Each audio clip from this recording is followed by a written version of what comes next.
amigos do vlog do Zek! Hoje com a Nikon AF50mm f1.4D, que é a primeira vez que a gente fala de uma AFD aqui no vlog do Zek. Pois é, essa daqui que já vem aí depois de duas Gs que a gente já viu, a AFS f1.8 e f1.4, as duas 50mm, e também a AIS 50mm f1.2. É a primeira vez que eu dou aí oportunidade para uma AFD, que é uma linha intermediária que a Nikon apresentou alguns anos atrás, que eles traziam aí algumas coisas novas, né, para o mercado, começando pelo AF. Essa lente é uma lente que faz foco automático, mas depende do motor da câmera, e o D aí que tem a informação de distância para o fotômetro, coisas que foram mudando aí com as novas G que perderam o anel de abertura manual que a gente tem aqui na AFD, tudo aí num equipamento compacto, fácil de usar, e que eu gostei muito de ver aqui. Foi uma primeira experiência aí para falar para vocês sobre esse tal de AF e esse tal de D aqui no vlog do Zek. Então vamos começar aqui, que a primeira coisa que a gente nota é que essas AFD, elas têm uma das principais características, é esse anel aqui de abertura, né? Isso aqui foi perdido nas novas G, né? As G, elas têm um controle AIS de abertura que é programado lá pela câmera, e aqui na AFD não, você tem um anel mecânico de abertura que é muito legal, por exemplo, quando você está usando câmeras antigaças que não tem o controle AIS na câmera. Então você tem aqui um anel que você simplesmente gira, ó, vou mostrar aqui para vocês, a objetiva vai fechando e você tem o controle aí da exposição da abertura, mesmo aqui direto na lente. Isso também é muito legal quando você está usando aqueles adaptadores, né? Por exemplo, aqui eu tenho um adaptador de Nikon F para Canon. As AFG, a FSG você não consegue controlar a abertura, a não ser que você use aí um anel especial que vai controlar o coisinho que tem atrás para mexer na abertura. A AFD não, né? A maioria delas tem aqui o controle de abertura, que é uma coisa que foi sendo perdida aí nas lentes modernas. Por exemplo, eu tenho aqui a Canon EF 50mm f1.4, ela não tem controle de abertura. Então essa lente aqui você tem que ter um adaptador especial quando você não está usando uma câmera da Canon, coisa que as AFD você consegue aqui ter o controle de abertura mesmo numa objetiva moderna. E outra coisa muito legal é que essa daqui é uma objetiva AF, é uma vez que a gente vai falar aqui no vlog do Zek, que é uma AF que ela depende do motor embutido na câmera. Algumas objetivas da Nikon, principalmente as que não são AFS, o AFS é a Autofocus Silent, que tem o motor SWM interno.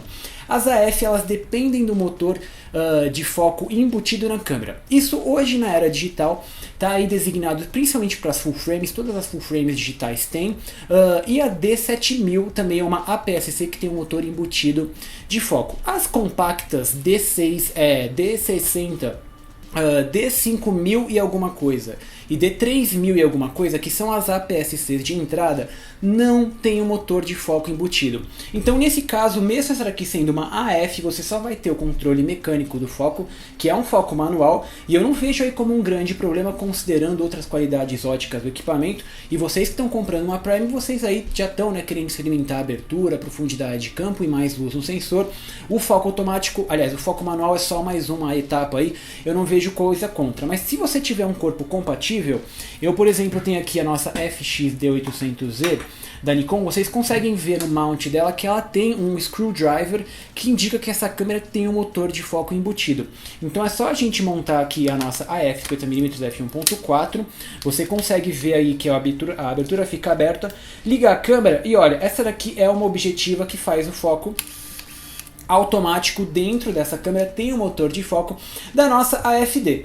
E é isso que a gente tem que explicar aqui, o que é esse D, o que é esse motor aqui de foco dentro da câmera e a abertura mecânica. De resto é uma lente extremamente bacana porque ela é super leve. Como o motor de foco não está dentro da lente, ela tem só 230 gramas de 6 centímetros por 4, que faz uma lente extremamente compacta, já que o motor de foco está dentro da câmera, a lente pode ser menorzinha. E é um prazer de usar, né? Você consegue aqui carregar o dia inteiro na câmera. Não que a FS 1.4G seja pesada, mas se a gente comparar de novo aqui com a Canon, vocês conseguem ver que a Canon é muito maior, porque o motor de foco está aqui dentro, junto com o motor aí de abertura. Aqui na nossa D não, você consegue fazer todos os programas aqui direto na sua lente, aliás, direto na sua câmera, para ela controlar a lente. Outra coisa é que o motor de foco, ele depende aí do botão para você usar o foco manual, ela não tem o full time manual, Quando você quer fazer o foco manual, você coloca aqui a chavinha em M e ele consegue desengatar aí o motor da lente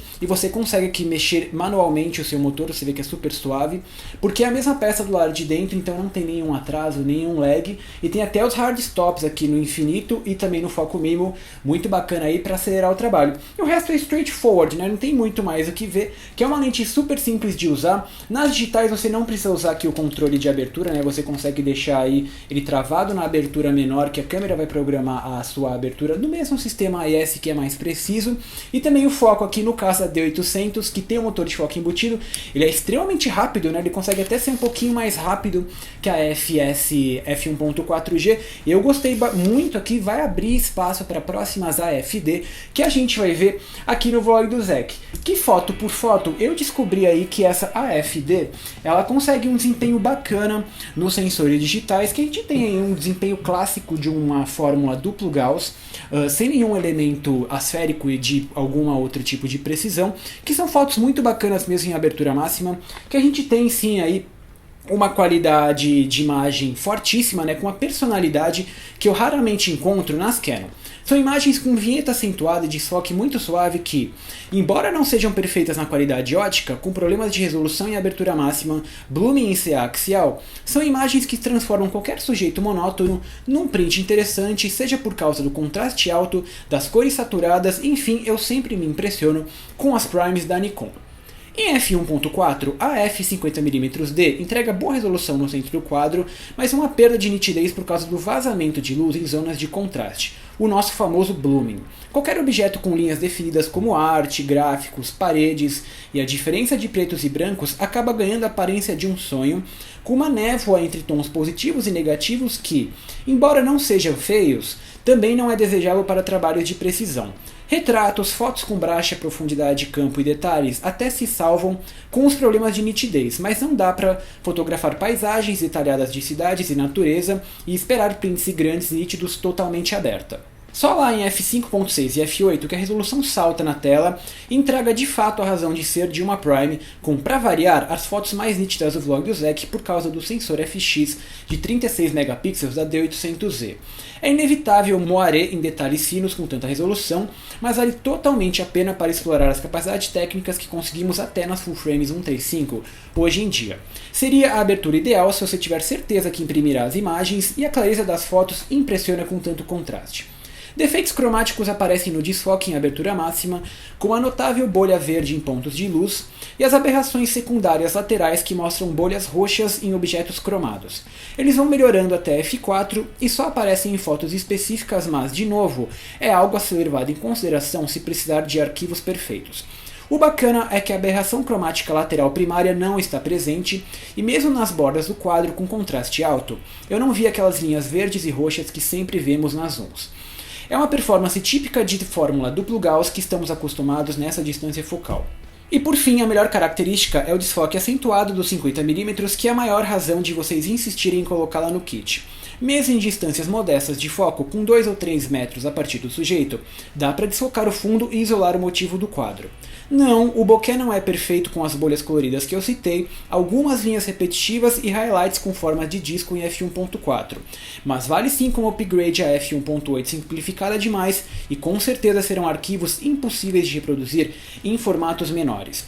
Enfim, mais uma Nikkor que está se tornando difícil a minha vida entre Canon e Nikon, que é aqui a Nikon AFS Nikkor 50mm f1.4D, que é a primeira D que a gente vê aqui no vlog do Zec, né? Vocês sempre me perguntam aí para ver as diferenças que a gente tem dos modelos mais novos G e se vale a pena ainda comprar as antigas D, e sinceramente eu me diverti com essa lente. Se a sua câmera tiver um motor de foco embutido, provavelmente você não vai sentir nenhuma diferença aí na velocidade de foco. Eu senti aqui que essa AFD f1.4 consegue ser mais rápida que a f1.4G, definitivamente é mais rápida que a Sigma que a gente viu, 50mm Art TG-HSM, e de performance ótica, infelizmente a fórmula nova recebeu um elemento a mais, né? A primeira vez que a Nikon reviu aí essa fórmula com 8 elementos, e você tem um edge aí, são algumas melhorinhas bem pequenininhas, principalmente no desfoque e nas bordas, que a versão versão nova à mostra, mas ela também está custando aí quase $500. Essa daqui,